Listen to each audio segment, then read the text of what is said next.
This is the Hot Take Hockey Podcast with your hosts, Lucas and John Viveiros. Hey everyone, welcome back. Hot Take Hockey Podcast, episode 26 with legend Lucas. And we also got a great guest tonight. We got Jonny Lazarus. He does content, NHL content for Bleacher Report and also does the Blue Crew pod.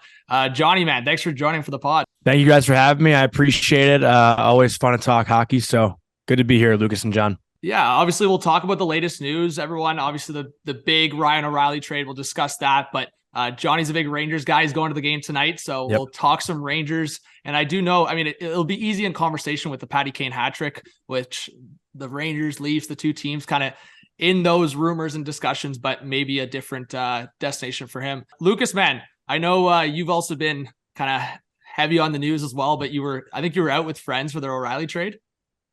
Yeah, man. I was actually with my girlfriend's family. They're huge, like Blues supporters because of that Binnington connection within that family. So It was a bit of a bittersweet, experience for them, cheering for the Blues and Leafs. But I mean, I'm stoked about it, getting Ryan O'Reilly, and looking forward to the Leafs getting rolling and down the stretch here into the playoffs, adding a big piece like that, right? As well as I think Achari is going a little bit slept on as well.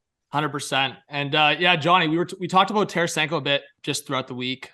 But for your eyes, just based on the trades we've seen so far, so obviously Tarasenko, O'Reilly, go down the list. It seems like Gavrikhov's going to get traded at any time soon. What are your thoughts on the move so far? And it seems like the Rangers and Leafs have been the two teams the busiest, at least.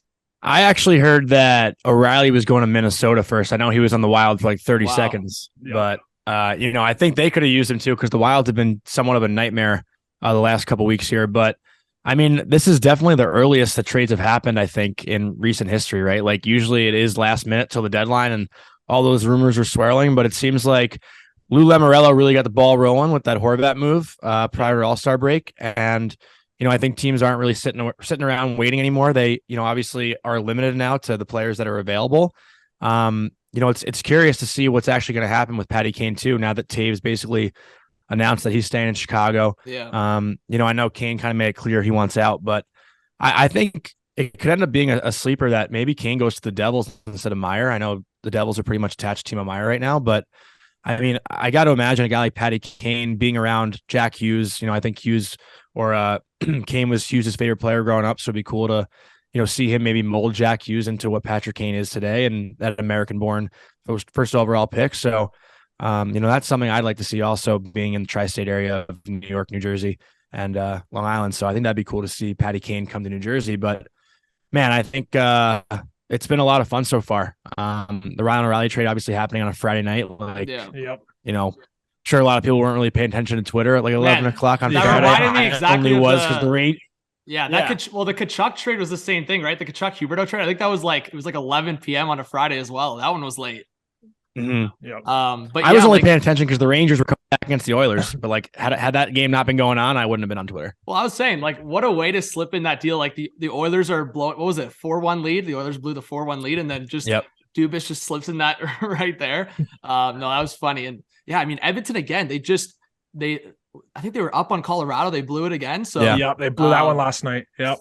I don't know, back to back 3-0 leads. That's a whole other conversation. But yeah, man, these deals and these rumors, and I feel like similar to Toronto, a bunch of these teams have been checking in on Timo Meier, see the price point and see what's going on, and then revert to the other options. Toronto did the same, obviously looking at that Meier price and then going to O'Reilly. So yeah, I mean, I wonder if the Devils look at Timo Meier, see that price point too high, don't want to give up a guy like Alexander Holtz, and they go, all right, let's go for Patty Kane, rip him on the wing with Jack Hughes, as you said. And sick. Also, if the Devils continue on this trajectory, I mean, maybe Patty Kane sees it as a long-term or the rest of his career option as well. But yeah, I mean, I feel like the Devils are going to make a big move, especially seeing the Rangers with Tarasenko, Islanders with Bo Horvat. I mean, the Devils will make a big move. It's just a matter of when. Mm-hmm. Yeah. No, I completely agree. Yeah. And then as far as the Rangers go, Jonny, if you were looking at their roster prior to the Tarasenko deal, they got a strong team and we all knew that, and they were underperforming a little early on. But I think what they really needed was that scoring forward. They addressed that with Tarasenko. Do you see the Rangers going out there and making another big splash, or is this going to be more, Tyler Mott on the periphery? Yeah, like Tyler Mott, getting Tyler Mott, something like that. Yeah, I think they're going to do one more thing just to solidify that third, fourth line and the depth, because it's obviously been clear that Kravtsov wants out. Also, I think he's asked for a trade, so I think that's a guy they're just trying to dish right now. But as far as, prior to the deadline, I was pretty vocal about it. Like, I didn't think the Rangers were much of a scary team, obviously they have a ton of weapons and Panarin, Zibanejad, Fox, and Shesterkin in goal, but like, they weren't so hard to play against. They didn't play an in-your-face kind of game. I don't think anyone looks at the Rangers and goes like, "Oh shit, we're going up against the Rangers." It's really just like avoid Trouba.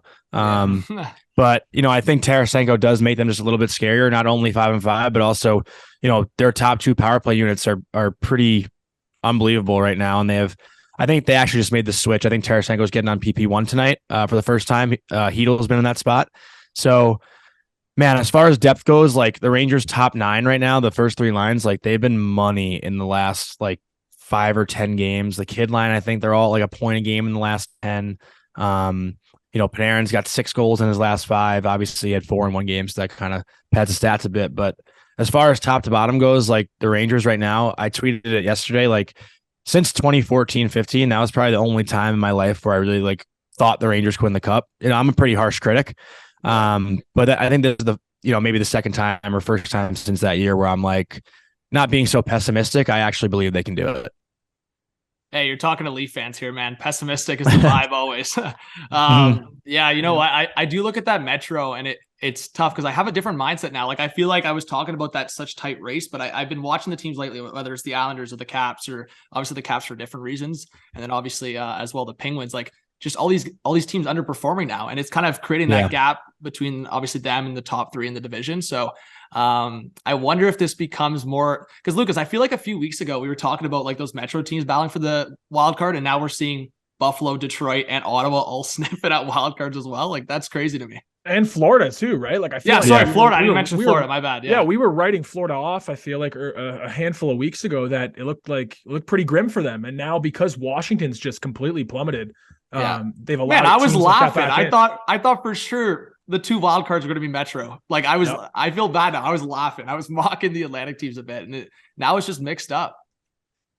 I actually think it's going to be both Atlantic. I mean, Florida's in that first wild card spot now after they're winning against Anaheim today. And I've been saying Buffalo's making the playoffs since like December, and I got to stick to it because I've been so adamant about it. But the Islanders obviously losing Matt Barzal now to a lower body injury for a couple weeks. Yeah. Pittsburgh, Tristan Jarry's health has been a question mark all year long.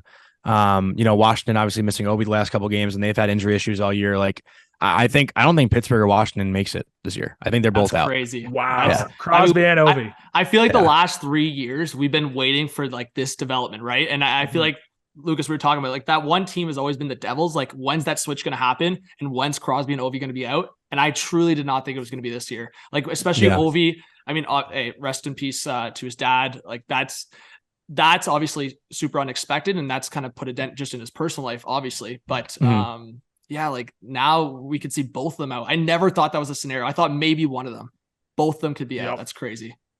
Yeah. I actually originally picked the Penguins to make the Stanley Cup final this year because I thought, re-signing Malkin and Letang would kind of revamp them a little bit and have some sort of last dance vibe. And the Penguins, if they're healthy, they're super deep. They're a great team. I thought they should have beaten the Rangers in round 1 last year. Obviously they, choke in that 3-1 series lead, but for some reason they just haven't been able to put it together this year. They've been so inconsistent the entire season. And a lot of that is because of Jarry's health. Yeah. So Jonny, out of any team that you'd want, if you could pick who the Rangers are playing in the first round, like who you think the Rangers go up against the best, and it would be the easiest first round as of today, who do you want as a Rangers fan? Oh my God. The easiest? Yeah. Like realistically? That's tough. Yeah. Let's say right now in the mix, you got the, obviously the Devils are right in there. I mean, I'm sure you don't want the Hurricanes. But Jonny, let's say Jarry's healthy and somehow, Pittsburgh puts together some wins. Are you wanting to face Pittsburgh well above New Jersey and Carolina? Well, I don't think anyone's catching the Rangers or Devils right now. They're, 12, 14 points ahead of the Islanders, Penguins. I don't think so either. So if anything, it's just between those 3 teams of Carolina, Jersey, and the Rangers. I think I'd rather face Carolina than the Devils right now. Wow. And I don't know. Listen, Carolina, they still scare me, but the Rangers have had their way with the Hurricanes this season and the playoffs last year. So like, I think just from the comfort standpoint of knowing that the Rangers can beat Carolina, like that's why I picked them, but I still think Carolina is the best team out of all 3. Actually, no, you know what? I actually think the Rangers are the best team, at least on paper, of all three. But Carolina has the compete level that, is pretty much unmatched in the NHL. I don't think anyone has the skating ability as strong as Carolina does. And that's not a skill thing. That's more of a team thing. Yeah. Carolina's depth is crazy. But there's no one on the team still that's like, oh my God, they have him, and I said the same thing last year when the Rangers played the Canes, just their overall team as a whole, as a cohesive unit, that's what you fear in Carolina. It's not like you fear a McDavid, a Matthews, someone that can take over. It's really just, how they backtrack and their overall compete level. That is what is the scariest thing about them. But as far as the Devils go, the Devils have been, having their way with the Rangers pretty much this regular season. So I don't know if I like the Rangers' chances against the Devils, but obviously that's what I'd want from a fun level. That'd be amazing to, be able to go to Jersey for a playoff game also and have those tickets be half the price of MSG, which would be nice. That'd be unreal. Yeah, this city would be buzzing if the Rangers played the Devils, which hopefully that's it. That is what happens.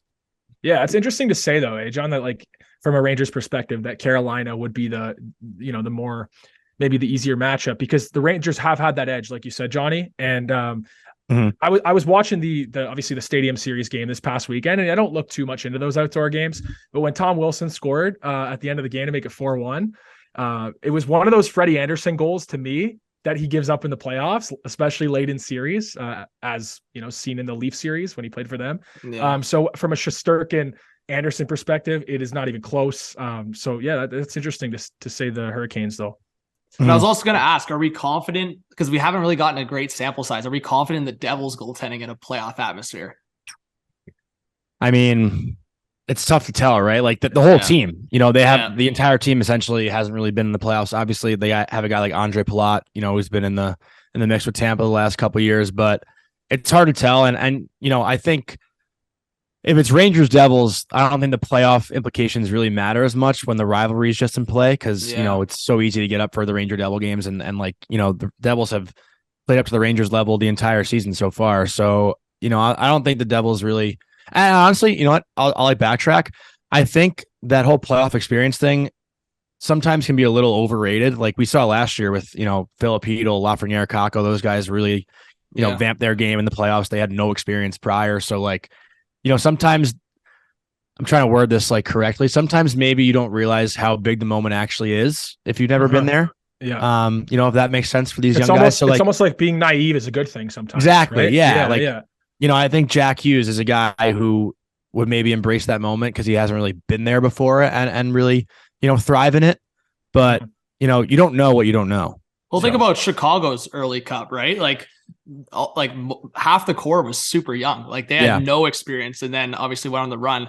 And then I would even go back to Lucas. We're always making the Toronto connections, but the Leafs against the Caps, the Caps, the 1 seed back in 2017, everyone was saying Caps sweep. And obviously the Caps ended up scoring the go-ahead goal in Game 6, but it's sometimes the naiveness, as you said, Matthews, Marner in that series. No, it's definitely a good point. That was a great series. Yeah, man. It also I helps actually remember.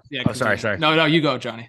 No, I was gonna say I remember I was at the baseball tavern across the street from Fenway Park when Brian Boyle made that sick pass to Captain in overtime. Yeah, that was nasty. Yeah. The bright days, man. I know. It was looking real bright back then. Well, that's what I always say. It's a great thing when you go into something with obviously you want the goals and you want the aspirations, but not having that expectations and just that was the Leafs that year, man. That was.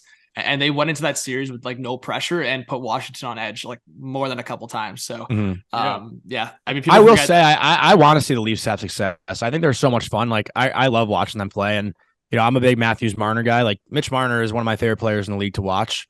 I really thought last year they had Tampa. I thought they were going to beat them. Obviously, that Game 6, the Kucherov goal that ties it up late in the third was a killer, but. I felt really good about their chances last year, and I got to think even more this year. The only question mark, obviously, is Matt Murray or Samsonov, which one's going to carry them. But yeah, no, I would love the Leafs to do well.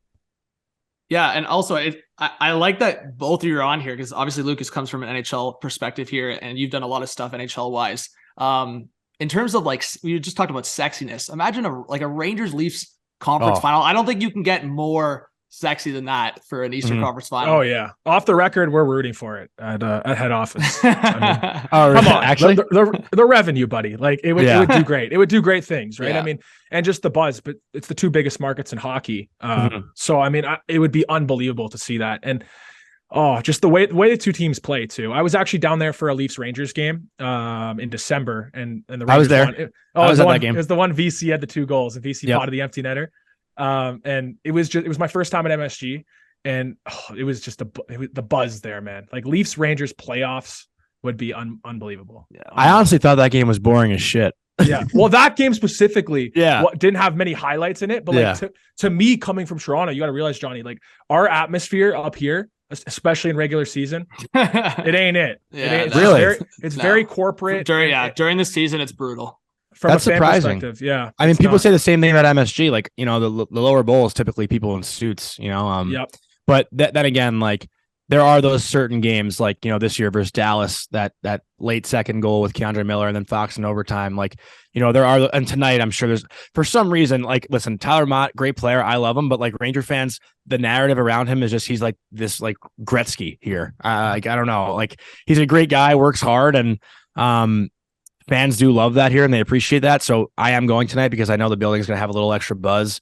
You know, actually they're coming back from a West Coast Canadian trip and Tyler Mott's back. Like tonight could be one of those nights where the Garden really just becomes, you know, electric. But it's funny too. After that game, we spoke to Jackie Redmond on the Blue Crew, and we were talking about the Leafs fans tweeting about how great the Rangers goal song is, and all Toronto fans want right now is to change the Hall & Oates song. Yeah, so like, you know, you could touch on that more, I guess. But man, 100%, I can touch on that. When we were there, so it was my first, it was my girlfriend's first game in a building outside of Scotiabank Arena, and she was like hammering that home. We were watching the Rangers fans sing their goal song. Like, why do we not have something like that? Because it unites the building, right? I mean, I feel like up here, that Hall & Oates is just, I don't know anyone who still wants it. And I actually like the song, but as a goal song, I don't think at all it should be ever a goal song. Lucas, I was also going to say, from a Leafs fan perspective, I think we can even admit like Boston's like vibe after a goal, right? Like, well, and they stole that from us though. When Matt Sundin was scoring. Yeah, when Matt Sundin was scoring, we had back in the day, Zombie Nation. And Boston, and then Boston had taken it. And no one could deny it, that it slaps like big time. Yeah. I think Toronto's got to embrace that Canadian World Junior song from a couple years ago. It's not a Canadian World Junior song, but you know, hey, baby. Ooh, that was awesome. That was awesome. I love that. Hype. Just back to the conversation about Eastern Conference final. Don't get me wrong. Bruins Rangers would be unreal as well if that was like a scenario. I don't want that. Well, just in terms of market value, like we saw the Lightning Rangers last year. So, but I do think in terms of the biggest Canadian market, biggest American market, I think the Leafs Rangers conference final. I hope we see that at some point. That's undeniable. I think, you know. Yeah. Also, before you have to head out, Johnny, I also just wanted to look at, in your eyes, because we just talked about Patrick Kane. Do you see the Timo Meier and Karlsson trades, just in your perspective, happening one or the other? And do you have potential destinations? I mean, who's taking on those contracts? That's really the thing, you know, unless there's like a guaranteed or not a guaranteed extension, but a guaranteed like that those players are committed to wherever they're going. It's tough, but honestly, I'm not very in touch with who has what money available. That's something my co-host really focuses on really well. But I imagine the team that's like in the hunt that I know has cap space, like Detroit, you know, I think they're a team right now that's kind of creeping up the standings that, you know, they're a pretty strong hockey fan base, Original Six franchise. Like I'm pretty sure Steve Yzerman wants to go for it if he can. Trying to think like another team that might have money available. Also, like they got to sign Larkin too, right? Like that hasn't come out yet either. Yeah, that's why that was an interesting one. I was also going to be a replacement for Larkin. If Larkin was going out, right? Well, I was also going to add, man. I hope a team like the Red Wings adds like a Timo Meier, because I want whichever team to slip into the playoffs, we can actually look at that and go, you know what? They could give Boston like a hard time. Like I'm not saying they'll beat Boston, but I don't want it to be a team that goes into that series and then it's just going to be like a 4 and done. I don't want that. So I hope, especially the Leafs and the Lightning, will beat each other up a bit. I don't want Boston having easy pickings.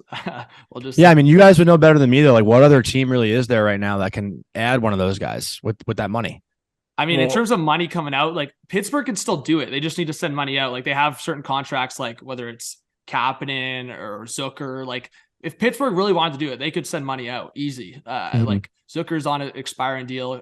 I think they want to keep a guy like Zucker, but Pittsburgh would be the team, because I just think Washington, there's so many things happening behind the scenes. The Islanders are not making another big move. If anything, they're going to take a step back at some point here and realize, okay, we're not making it. Well, Edmonton too has always been swirling over. Eric Carlson, the only money's team in the West, West, I would say Edmonton. And again, money has got to come out.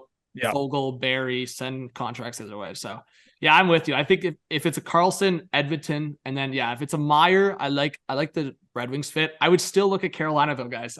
I think Carolina, to me, they're in that spot, and we just talked about them lacking sexiness. If they added Timo Meier with Svech, Aho, Teravainen, and Kane, all these guys, even. I mean, well, they got to address, because they got to address the Pacioretty hole. So all those guys are open to replace that. I've been saying look out for Carolina in that aspect. Johnny, on the way out here, Hot Take Hockey Podcast, you got anything I know you're a big fantasy guy as well. Any big hot takes or something people need to look out for as the season goes on here? I don't know if this was hot or not, but I said this like 2 weeks ago when they were in first in the Pacific. I think the Kraken missed the playoffs. Whoa. Okay. I like it. I don't know if that's so hot though. Cause no, it's hot enough. Cause man, at the end of the day, Calgary's been so up and down and the Kraken, I think, you know what, they've had a couple fraudulent games lately. So I don't know if it's as hot as it would have been. Like if you said that like 3 weeks ago to a month, but definitely more realistic now that it could miss. And I still think Buffalo's making the playoffs. So that could be the hot take. There you go. I love that one. Is anything else you want to fire at Johnny? I think Buffalo could give Boston some fit. Yeah. I think they beat them. They beat him at TD this year, I think, didn't they? Or maybe they blew it late. I think I thought they beat them. I remember them beating them once, but they're gonna need a Craigie Anderson miracle run here. As I say that too, the Kraken just went down 2-0 to the Sharks. Oof! Wow! Oof! And I almost picked up Marty Jones today for fantasy, so thank God I didn't. Yeah, I'll throw a live Kraken money line right now. Johnny, man, thank you so much for coming on. I know I was watching back your Nylander with Bleacher Report on ice. I know you do that a few times throughout the year, and he's a beauty. Anything else, man? You want to give a shout on the way out? No, thank you guys for having me on. I appreciate it. And, always happy to join again. Obviously I'm in a rush to get to the Garden right now. So the timing's a little tough, but, no, I appreciate you guys having me on, and, always happy to join. Yeah, get down there and beat the Jets, man. I'm not a Jets guy, so thanks, guys. All right, Johnny. Thanks, Johnny. We'll chat soon, man. Thank you. All right, beauty chat with Johnny, guys. Make sure you go check out his stuff. Check out his social pages, Johnny Lazarus, and make sure. I think his Twitter is JLazzy23. So I wanted to give him a proper shout on that. Yep, you got it right, buddy. JLazzy23. There you go. There you go. And yeah, man, just absolute beauty. I've seen his content. I know he does a lot of fantasy stuff as well. Big Rangers guy. So I saw his stuff and I was like, man, got to bring this guy on. Got to get some more Rangers fans listening to the pod. So huge shout out to him. Go check out the Blue Crew podcast. Bang, bang. There we go. There we go. Lucas, man, we buried the lead a little bit. Yeah, we buried the lead. We hid what we were really trying to hammer down. And honestly, I wanted to get Johnny's thoughts a bit on it. But I feel like as Leafs fans, we can carry a conversation on the Leafers and a big trade like O'Reilly a little too far. So we had to mix it in there. But Lucas, man, you're up. What were you doing when the trade happened? And yeah, man, I'll tell you honestly, I was in bed on a Friday, Johnny. Brady, on a Friday. It's embarrassing because we were going out Saturday, and I was getting going with my buddies Saturday night with some bowling, some drinks, and all that. So I was like, you know what, I've been short on sleep with work, gonna get a good night's sleep. And bro, my phone just starts buzzing. I'm like hopping out of bed, getting on the live stream right away and record a video. And you were out buzzing with friends. Dude, I knew you were in bed, bro. Because when I texted you, I think I just texted you, wow. And you hadn't answered for like 20-30 minutes. I was like, bro, is this guy actually sleeping? Like, surely he'd be texting me right now, right? But yeah, like you said, I was out for two of my buddies. It was their birthday. So we were out with my two buddies. Shout out Daniel and Avery. And we were playing some pool. And all of a sudden my phone starts ringing. It's my brother. And so I picked that up. Shout out Nick. Picked that up. And he's telling me, the Leafs just got Ryan O'Reilly. I'm like, chill, man. Like this is the type of guy, if you know my brother, he baits a lot. He's the type of guy to troll. And especially with it being a St. Louis player, like he would fully just troll me like that. Like I just know the way he is, right? So then immediately I check Twitter, verify the news. It is true. I start losing it, right? I'm like, oh my God, this is the guy. Like, this is the piece I think the Leafs have really, really needed, right? We've talked about 3C for so long. And obviously he hasn't started there, but like we've talked about 3C, like getting that third center, because at the end of the day, Kerfoot, Yarncrow, even Kampf, I love Kampf. He's not a 3C. In a perfect world, he's your 4C, right? Yeah. So anyways, I start losing it. And my first thought is, okay, I'm going to tell Natasha, my girlfriend, and then I call her family, give them the news, and they're a little bit like they're hot and cold about it, because obviously a lot of them support the Blues. Yeah. And then then it set in, and the party began, and I started thinking, where's this guy going to fit? Like, how is this all going to work? And this is what I want to get into with you, John. Like, obviously Saturday and Sunday, Montreal, Chicago, he was playing second C most of the time with Tavares and Marner most of the time. How do you think that fit has been so far? And do you anticipate he's going to stay there? Do you think Sheldon Keefe's just sort of feeling this one out? What do you think the thought process was into getting him at second line center for game one? Well, I'll just say outside of the O'Reilly conversation that ties in. So talking specifically about the third line that doesn't include O'Reilly right now, as we see Tavares on the wing, man, I think Dubas, and actually shout out to Dangle, because he made this a point, and I know other people have talked about Dubas and his habits, Dubas and what he usually does. And he always, whether he trades down in the draft or he makes his 2-for-1 deal. We talked about it with Giordano, Blackwell. Like, he's made these kind of deals before. But he also, and this is kind of something that's bugged me with Dubas, is he makes that one move, does a press conference about it, makes it a big shebang, and then that's it. Maybe one depth add, but outside of that, he steps back. And I look at this team and I look at the first round exits, and I still, maybe this is too needy or greedy for big moves, but I think the Leafs need to make one more big move, in my opinion. I just, watching Engvall, Lucas, and Yarncrow and Kampf like cycle it like money around Chicago. Tampa's not Chicago. Boston's not Chicago. These guys, the same way we'll praise Sandin and Liljegren all we want. And don't get me wrong, I love those guys. But these are against weak opponents that the Leafs are losing to anyways. But I still don't think it's enough if this is how they've lined it up. If they're lining up O'Reilly in the top 6 with Tavares and Marner, I look at the Leafs bottom 6 and I'm still not satisfied, like, anywhere close, man. Yeah, I would agree. But let's O'Reilly. Let's start with the positivity. O'Reilly. Let's start there. I'm being right, pessimistic. Johnny? Let's go to O'Reilly. Yeah. Let's start there first. That leads to O'Reilly. So what do you think? I truly think if they can balance this lineup, I really think O'Reilly's is exactly what they're looking for. I think if that line can work, I love that fit. But again, it goes back to what you were saying. In a perfect world, you don't have Kampf as your third line. And you truly do not have a third line that's being driven by Engvall and Kerfoot. So my point is, if you have 3 centers going to the playoffs against Tampa Bay, and it's Matthews, Tavares, O'Reilly, you have a significantly better chance of winning the series than you did it in any past years. Like, if you were facing Boston or Tampa in any past years after Kadri, like, we were looking at that series like they're going to get eaten alive. And I still think in some ways Tampa's going to outmatch them. But, man, you have O'Reilly against Nick Paul. I'm taking that matchup every day versus Kampf versus Nick Paul or Kampf versus Cirelli, whoever it is. Now you have a legit chance of matching up against both these teams. And truly the only thing, as I said, that maybe is a step back from those two teams is that third line overall, even if O'Reilly's there. Because, I mean, Tampa on the wings of that third line, they have Ross Colton and, well, they've been cycling. Like, sometimes they have Nemestikov, sometimes they have Cirelli on the third line. And then like Boston, all 3 lines have been buzzing. So me, man, I think I think O'Reilly, if in your perspective, is probably a huge get because you've focused on the Blues for so long here. Like, you've been and he's not what he was in 2019. I know there's a lot, like, when you see his resume, it gets a little out of hand. People are like, oh my God, this guy's won the Selke. He's won the Conn Smythe, like everything that he's won, right? Everything he's accomplished. But from a leadership perspective, from a face-offs perspective, the value that he brings on and off the ice, right now for me, I think him at 3C is the dream. And John, to your point, we're gonna talk about what you are saying. I think there is another move. I know Dubas in his history, like you drew out, doesn't, he typically gets in front of the presser when there's a big move and then steps back. I think there's going to be another one. I really do, because the way Sheldon Keefe is handling the lineup right now had alarm bells going off in my head. Saturday, Sunday. Let me explain what I mean by that. Yeah. When I see Alex Kerfoot at fourth line right wing, there is zero reason to have him there. He is actually, I'm sorry. Agreed. There's no need for him to.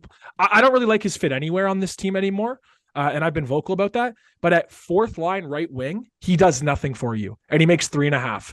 So he has to go in my eyes. And that frees up to 3.5. That could be another piece.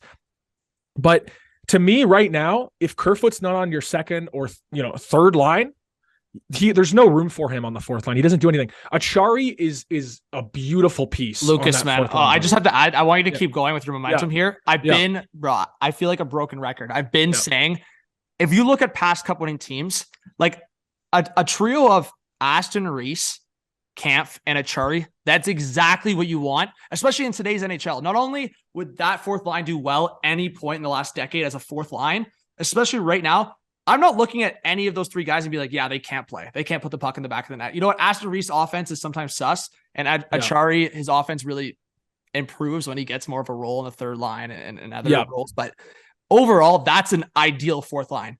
David Kampf, Achari, Aston Reese. You have two guys that can win faceoffs there on both sides of the ice, and you have a little bit of bite with those guys too. Aston Reese and Achari at different times in their careers have led their team in hits. I'm pretty sure, correct me if I'm wrong, comments, I think Aston Reese led Pittsburgh at one point. Yeah, I believe he did. Achari just led St. Louis in hits. Yep. That's what you want on your fourth line. And I have no problems with that. That's what I want. And I agree with your point on Kerfoot, because I was looking at that. I was like, if that's what they're testing right now, and especially if a guy like Matt Nyes comes into the picture, they either have Nyes there or they trade Nyes to get an improvement. And in either scenario, Kerfoot's not there. Yeah, that's a good point. That's a good point, man. I think it's Sheldon Keefe. I know Keefe and Kyle Dubas, they've had a relationship for a long time, and they probably see eye to eye a lot, and they probably disagree quite a bit, right? And they're vocal. That's what makes them a good match, is that they can be honest with each other. And I think when I see Sheldon Keefe placing Kerfoot on the fourth line, it's a signal to upstairs that this guy doesn't fit here. So figure out what you're going to do with him and get him off the team. That's how I see it, man. And Lucas, I like that you said that too, because I think if anything, this forced agenda of getting Kerfoot involved and hoping that there's still something out of Kerfoot. And hey, maybe we're eating our words, Lucas, and Kerfoot scores a big goal in the playoffs if he's still with the team.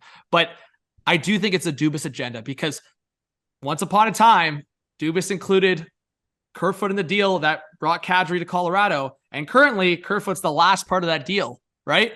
So Lucas, if Kerfoot scores a big goal, game 7 of the playoffs to send the Leafs to the next round, you think we're looking at that trade a little different just for the purpose of Kerfoot did something. He did something big in the playoffs, right? That's a good point. All the other context doesn't really matter if Kerfoot gets the big goal in the third period of game 7, right?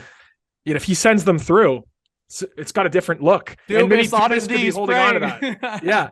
But to me, John, right now, the lineup they have, if you're not going to do anything at forward, if this is who you got, which we're both hoping it's not, but if this is who you got, I would have Bunting, Matthews, Nylander. Yep. Take your pick at who's playing with Marner and Tavares. But to me, it's either Yarncrow or Kerfoot. I agree. 100%. To me, it's one of those two. 100%. The other one of the two goes to the third line with O'Reilly, and this is if they're doing nothing with O'Reilly. And for me, I kind of like Achari there. With the way it's structured. I love the hot take, because you know what? If Kampf is on the fourth line, Engvall plays way better with Kampf, way better. so right now, so here's what I'll do. I'll do Marner, Tavares, Marner, Tavares, Yarncrow. Then I'm going to have Kerfoot with O'Reilly and Achari. I don't mind that. And I'm going to have Aston Reese with Engvall and Kampf. That would be my lineup right now. I don't mind that. I'm still a little concerned about O'Reilly's lack of help on that third line, because obviously Achari is not the biggest offense driver.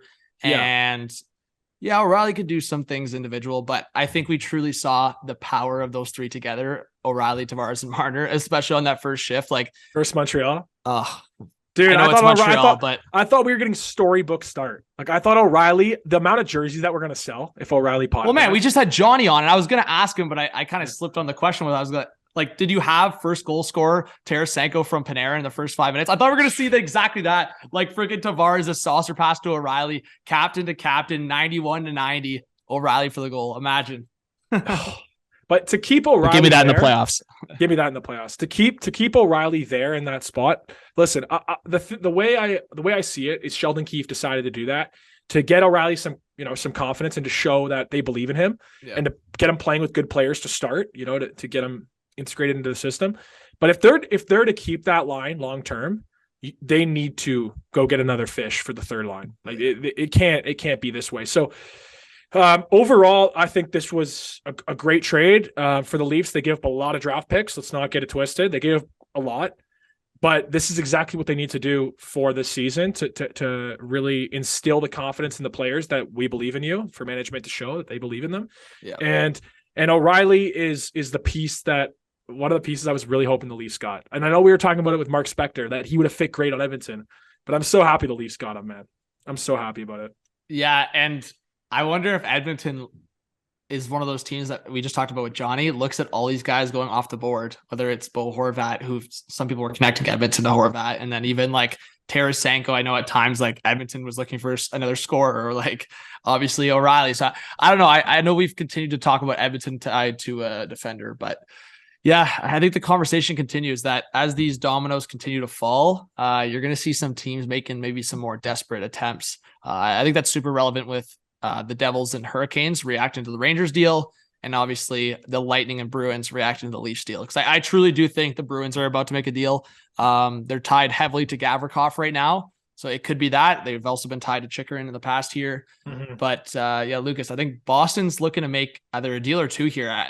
To be honest, I would not be shocked if Boston makes like a precursor deal just to create the room to get a Gavrikov. I don't know who that would be, but just, I don't know. My sense is tingling here. I think it's probably going to be like a Mike Riley or like a Craig Smith to someone, attach a pick or something, and then create the space. Yeah, it's interesting. Even we talked about it with Jonny, right? When one or two of your biggest rivals, like the teams you're going to go up against in the playoffs, make a deal of this significance, it does put pressure. Like the Devils have pressure on them to make a move in response to the other two New York teams. And right now, I mean, Dubas making this move really saved himself of that extra pressure, because imagine Tampa goes and gets O'Reilly. This is a much different podcast right now. I mean, we're shivering right now, right? I think Dubas, what you just said, he's learned a lot from past deadlines, because I think that's kind of where it went wrong with Foligno. They started getting in panic mode and just traded for a guy. And people are going to say O'Reilly's coming back from an injury, but that injury situation with Foligno, especially giving up the first round pick, Dubas completely got caved in there. There should have never been a scenario where Foligno was getting a first round pick to begin with, healthy, even if he was healthy. But the fact is, they traded a first for a guy that had those injury concerns. You know what, John? I just want to say this too. I want to say this too, because I think there is a lot of noise, especially I've seen it on Leafs Twitter, and I've seen it when I've heard from other people from other fan bases criticizing the deal or talking about O'Reilly being at the end of his career, whatever.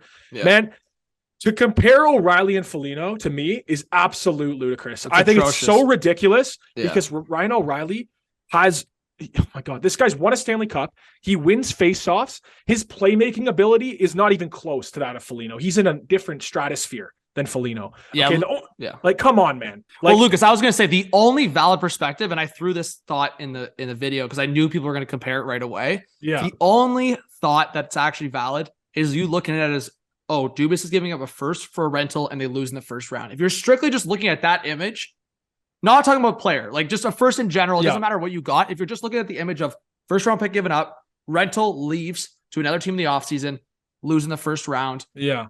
That's the perspective. That's it. Don't compare the players. That's it, man. That's it.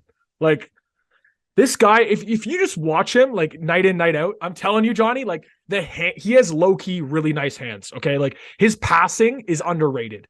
His face-offs obviously are what they are. He's one of the best in the league. His leadership, if you watch any of these videos that have already been put out by, the Leafs, and even I saw on the broadcast when he pulls the second power play unit over, he's calling the shots. He just got there. It was his first game versus Montreal. He's calling the shots. He's telling Sandin, you carry the puck in. What happens the next shift? Sandin busts in the zone, brings it in, no panic. Like, dude, Lucas, why do you think it drives me nuts when I watch Engvall and then in the same game I watch O'Reilly and Acciari? Like these guys were bred on freaking successful teams. Like obviously O'Reilly, it took a bit there. He went through his troubles in Colorado, then was depressed in Buffalo, and then obviously went to St. Louis and made it happen. But even Achari, man, Achari's been a part of so many playoff teams at this point. These guys know, man. You see the way they play.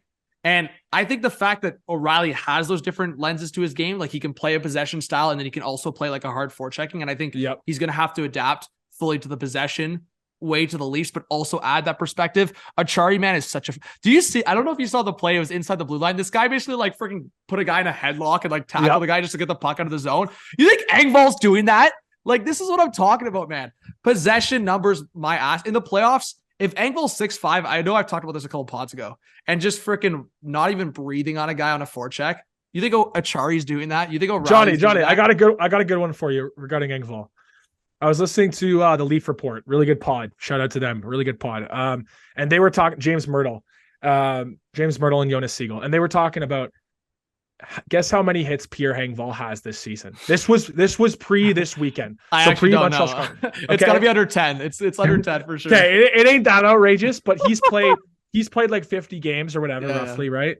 And he's got, I think it was 37 hits. Okay. This guy doesn't. No, I was bantering, but that's brutal, man. Achari, who's 7 inches shorter than Engvall, 7 has like 120 on the season. Oh, absolutely, yeah.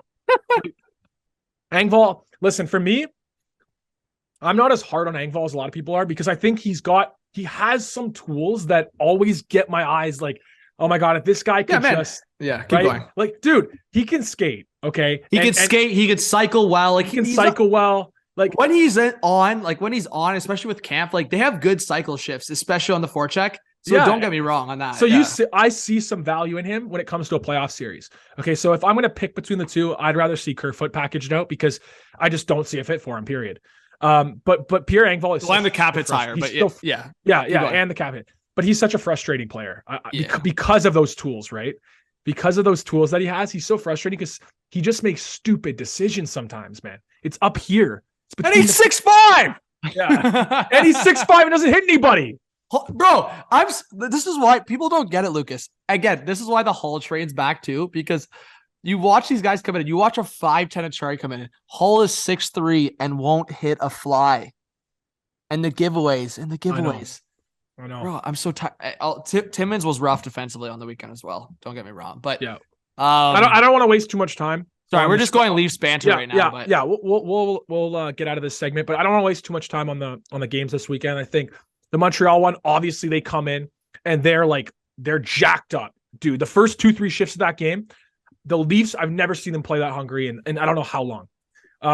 And in the Chicago game, it is what it is. They lose to another basement dweller. And the Leafs don't deserve any to be in Boston stratosphere. They don't deserve to even get home ice at this point, from my vantage point, because they've lost so many games to shit teams. Yeah. I'm done. If they don't get home ice, it was deserved. It was honestly deserved, bro. Did you see on the broadcast they said the Leafs have lost to all the bottom 5 teams in the league? So shout out to Joseph Zeta. I actually want to try to find the tweet, but maybe I'll just off memory. Hopefully I'm just fairly accurate on this tweet. Boston and Tampa against bottom feeder teams. So like I think it was like the bottom 5 teams or bottom 7, whatever. Yeah. Tampa and Boston are both like in 90% win rate against those teams. Yeah. Toronto's in the 40%. I was going to say 40 something percent. I was going to say 50-50 is probably where I was going to I'm pretty sure because so they got the win against Montreal and they lost. So it's basically the same because they got the win. They beat Chicago, right? On the first. They've beat Chicago. They lost Chicago. Same with Columbus. And they lost to Montreal twice this year. Okay, you know what, Lucas? Because I don't have the tweet in front of me, I'll give the benefit of the doubt to the Leafs. 50% against bottom feed teams. We'll give them a 50. Sure. That's embarrassing. Brutal. Bro, if you look at his schedule, see 2 games against Columbus, a game against Montreal, a game against Chicago, all 4 wins. If this is Boston, this is laughable. Boston just freaking put the Islanders to sleep, Lucas. The Islanders did a complete sleep. Dude, this is the difference, though, between like being in Boston's area of points or just solidifying home ice against Tampa. Well, that's the crazy part, right? Difference. Yeah. Because I just said Tampa has a similar win rate against those bottom feed teams as Boston does. If Toronto's right there, not only are they above Tampa clear, they're right where Boston is in the standings. Yeah. I know. It's nuts. It's so frustrating. He's lost it. So fans, and I know a lot of these fans hate Toronto. I know this kind of goes against your Bedard race, but if you're a fan of the Hawks, if you're a fan of if you're a fan of the Habs, if you're a fan of some of these teams at the bottom, like Arizona, you are laughing. Yeah, Blue Jackets, you're laughing. You're laughing because your actions, your wins against the Leafs are what's keeping them from that first spot and potentially another first round exit. So congratulations. Congrats to all you guys out there. You know hey, a lot of great Habs fans. Shout out to Match. We'll give him a shout because I was trolling with him the other day, but Habs will take anything. I'm already getting the comments, Lucas, as it gets closer to the playoffs. Habs are nowhere near the first round, but I'm already getting those DMs and the comments slipping in going, especially as the O'Reilly reactions have come out. Oh man, the comments are coming back. I'll be sure, man. If the Leafs don't pass the first round, I'll get littered on it, especially if I stream for a game 7. Oh God. Oh no. We'll have to do a stream again, eh? We'll have to do it. We'll have to make it happen. Let's run a little bit more. Any other like big top? I guess if I just asked you coming out of this segment here, last question, then we're moving on from Leafs. Yep. If you had just one move, and it's like not named Timo Meier, not named Patrick Kane, not named Jacob Chikrin, not the big names, but a realistic one. So for example, I'll go my example here. Adam Henrique. I've talked about that. I've talked about a Scott Lawton. Those are my examples. Maybe a Tanner Jeannot. Do you have like that one name that's realistic, but like maybe a little too big for Dubas's threshold right now? God, Adam Henrique would be brilliant, eh? I'm not I like Lawton. I'm not huge on him just for the offense perspective. I don't think he drives offense very well. I like Adam Henrique a lot. Imagine a third line of Henrique, O'Reilly, and Darren Crow. Hey, people will talk about cap. You sent Engvall and Kerfoot to Anaheim. That's matching cap right there. Kerfoot and Engvall combined, what is that? It's 5.75 basically. Yeah. For the record, Henrique's cap hit is 5.8. Match right there. Do it, Dubas. Do it. I like Nick Bjugstad, Johnny. I like him. I like the fit kind of. I think Henrique is still, out of all the guys I'm naming now that I'm thinking about it, Barbashev, the asking price is going to be way too high. Yeah, Tyler Bertuzzi's been shut down lately because Detroit's like getting back in that playoff conversation. So that's apparently he's not. I know a lot of people have been kind of itching at Tyler Bertuzzi. That's exactly what the Leafs need, that bite. I like Gustav Nyquist if he was healthy. Yeah, I worry about that. That's going to be like well, they made that similar trade with Columbus, right? The Leafs traded for Riley Nash, and he was hurt, and he was just coming back basically for the playoffs because they were just using that as LTIR flexibility. So you know what? If Dubas wanted to get really creative, get Gustav Nyquist, throw him on LTIR, and go for another big fish. Yeah, right. I like that. Fun. I like Tanner Jeannot if his value was, he has not had a good year at all. Yeah. And his offense he doesn't drive offense at all, really. But I like him as a playoff third, fourth line guy. But similar to Achari, maybe with just less offense and a bigger hitter. Yeah. Yeah, it's tough, man. It's tough. There's not. I really, really am intrigued about the fit that Brock Besser would do with Tavares and Marner, but that I don't know how you make the cap work. I don't know how you make that cap work, right? Well, I mean, you'd have to get Vancouver to retain at least like 1.5, I'd say, and then it's the idea that he's signed for 3 years. That's really not appetizing, right? Well, if Vancouver had a nice time with taking Kerfoot, Engvall, and Hall, then I guess the money would work in that scenario. Yeah, there's a lot of rumors out there from people who I don't know if they have the credible sources that think these basement dwellers are just going to take Kerfoot or take Engvall. I mean, Engvall maybe is a little more intriguing, but Kerfoot basically has this much value because he's a UFA at the end of the year. So if you're trading him to Chicago or to any team that's in the basement, Columbus, whoever it is, like, is he going to stay there? Probably not. So what the heck's his value? Or are they just going to reflip him? He's just a placeholder. Because at the end of the day, people can talk about Beauvillier and that Horvat deal all they want. Yeah. He's just a placeholder in that deal. Yeah, sure. It shows great for Vancouver right now. Beauvillier's got correct me if I'm wrong, I think it's like 6 points in 7 games or 6 points in 8 games. He's been buzzing. He's playing well. So at the end of the day, Kerfoot could do the exact same, but in terms of the structure of the deal, those two guys are just placeholders in the deal. As you said, it's not necessarily negative value, but they don't really provide. Yeah, it's tough, man. But this is the thing. Like, if we're already having these conversations and there's not a lot out there to pick from, like, it shows you like 3-4 big pieces off the board, and it's already getting a little slimmer. Yeah. So I imagine that after the next big guy to go, whether it's Gavrikov, Chikrin, Meier, Barbashev, whoever it is, the next big fish to go, John, is going to cause panic if there isn't already. 100%. Right? Well, because Patty Kane's been super frustrated. We didn't really talk about his hat trick, but you're right. Once Patrick Kane, he's been frustrated with the hip comments. If he's gone, Timo Meier's gone. You're right, man. Like people will be panicking, and it'll be to that next tier of players. Like I think if Meier and Kane dropped, super in tight, say in the same week, Meier and Kane get dropped for the trades, teams are going to be calling Vancouver heavy for Besser, man. Like I'm convinced of that. People right now are chickening a bit. Like they're playing a game of chicken. They're playing a game of bluff where it's like, oh, we're not taking Besser's contract. Like, are you kidding me? Nah, I'm telling you right now, if Meier and Kane, sure, if one of these guys go to the deadline, maybe it's a different story. But if these two trades happen in the next couple of weeks, at least even 2 days prior to the deadline, a team will scoop up Besser on deadline day if they can make the money work. It just comes down to money. The smartest thing for Vancouver to do is just hang on and wait for anarchy. 100%. Because worst case scenario, you just go, okay, well, we'll hold on to Besser. We can trade him in the offseason. Or, we can trade him next year when he's lighting it up with 10 goals in his first 15 games. And then boom. Like, look what happened with Vancouver, man.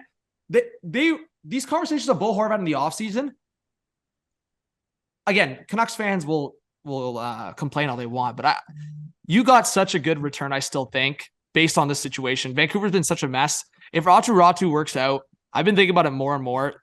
These deals are hard to make. And I still think St. Louis got an unreal return, man. And O'Reilly. Like, I think these returns have been good. I disagree with people talking about like, okay, well, if Horvat stays, or like, for example, with St. Louis is like bringing O'Reilly back. And I guess in a scenario that's still possible. These are rentals. These are freaking rentals. You're not like people expecting the sun, the moon, and the stars. I don't know about you, Lucas. I would have been freaking pissed if they gave up Matt Nyes in that O'Reilly deal. Like, pissed. I'd have been so pissed. Ratu was the Islanders' best prospect, and they gave up a first-round pick. The Leafs didn't give up Nyes. I'll take that. I would have been pissed though. I would have been. Did you see quickly? Did you see Braden Shen's comments in the intermission? What he said about O'Reilly? I was trying to I know people talked about So he was saying that you never know. Hopefully he comes back in the summer. So there's like a lot of the Blues players are hoping he comes back. Like, and why wouldn't they want him to come back? Yeah. But they're already like trying to plant the seed. So I really hope the Leafs keep O'Reilly, man. Yeah. I hope O'Reilly gets a little sniff of whatever Giordano was dreaming of. I hope so, man. Because when he went to St. Louis, he was talking to Doug Armstrong on the phone and said, "Let's go win a cup." Yeah. And then when he came to Toronto, he told his dad, imagine if Brian actually said this, his dad, imagine if I'm part of the team that brings the cup back here, how unbelievable that'll be.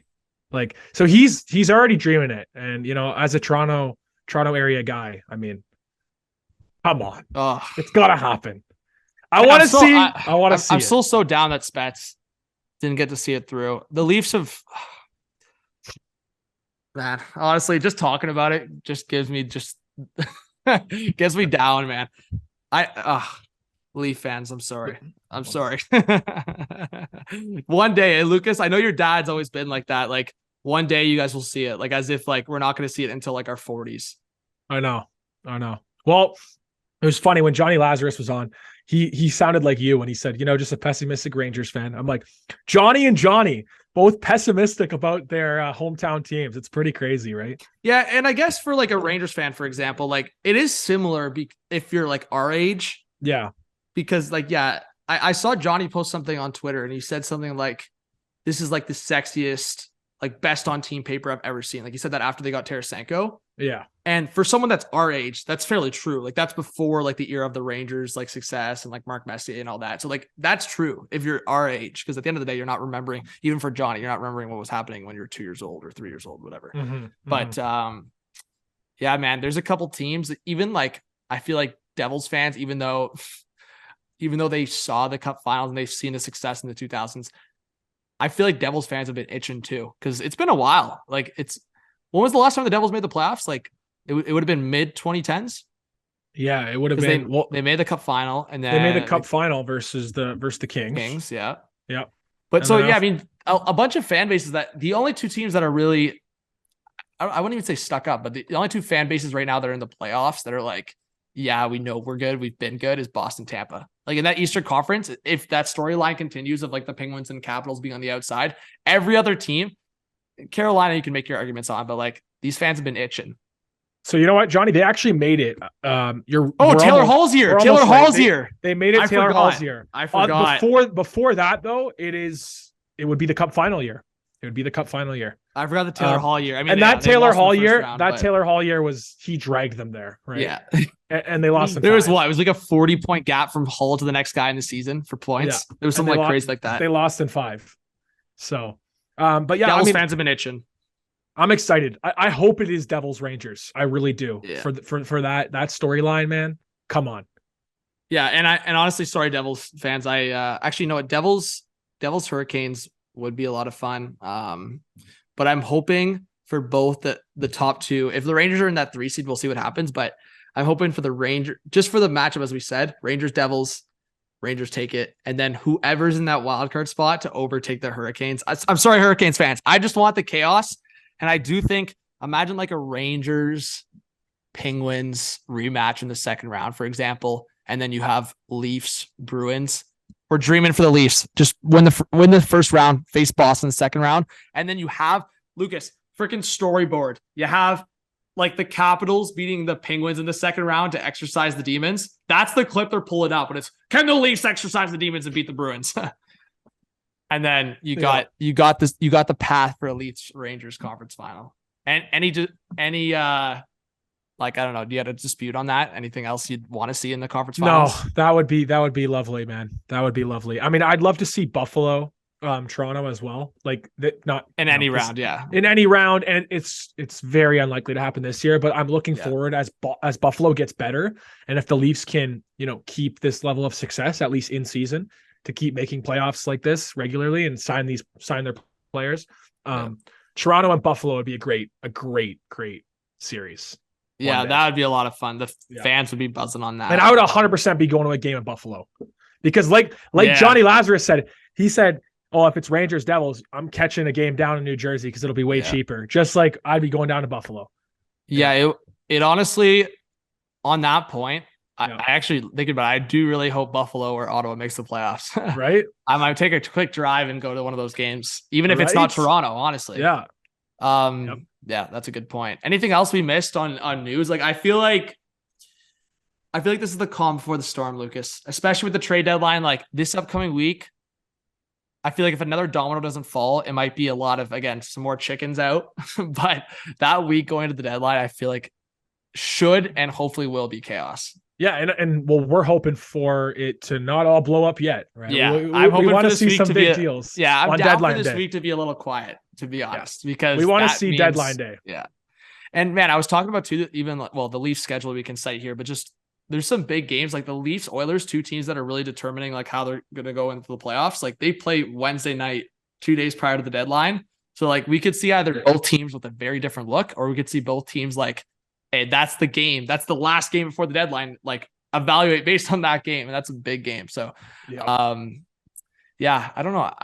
Oilers fans, I would say stand by. Because if I had to make a prediction, I'm looking at Oilers, Devils, Hurricanes, Bruins. Those are my 4 teams. If I had to go 5, Lightning. Those, I can almost guarantee those 4 or 5 teams that I just listed are going to make a massive move here in the next 2 weeks, or like significant enough that we talk about it quite a bit up to this O'Reilly part. Maybe we'll see. Yeah. I'll throw Dallas in there too.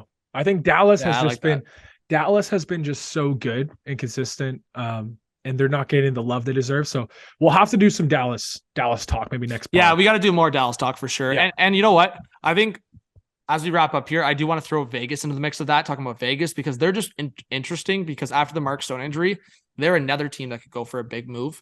So Vegas, Dallas. Yeah, look out for that as well. I just made a video talking about those 2 teams potentially for Patrick Kane, because shout out to Kevin Weeks. He threw that on Twitter, being 2 of the teams that are most interested. So yeah, I know this Patrick Kane saga, I really don't know where he's going to go. I feel like I've had more predictions, but Devils. I think the Devils still will be on the Patty Kane or Meier radar, but we'll see. Yeah.